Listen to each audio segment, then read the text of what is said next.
naniniwala ka sa red string of fate? Ang daming beliefs about sa bagay-bagay, pero ito talaga yung tumatak sa isip ko.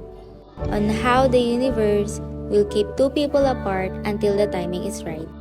Kasi what if, nakasabay mo na pala siya sa jeep? Sa isang mainit na hapon na iyon, may isang bagay na di mo akalain na hanap-hanapin mo. Di mo alam na nandun lang siya. May mga tao ring hindi naniniwala sa red string of fate. Minsan, mapapaisip ka, is there really someone destined for me? Pero what if nakasabay mo sa pagtawid?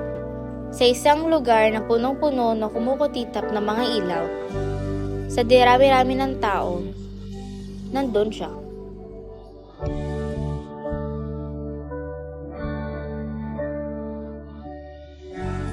Nakaka-overthink. Kaya iniiwasan ko na lang din isipin yung red string of fate na yan. Pero diba, what if nasa favorite place mo lang pala siya? Yung lugar na tinuturing mong comfort place mo, nandun pala yung taong para sa'yo.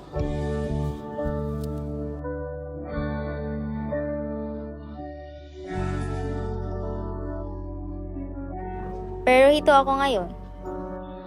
Nakikipagsapalaran sa isang walang kasiguraduhan.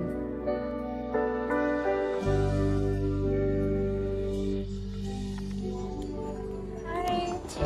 Sorry! Sobrang late. Ayos lang. Okay lang ba mag-refresh mo na?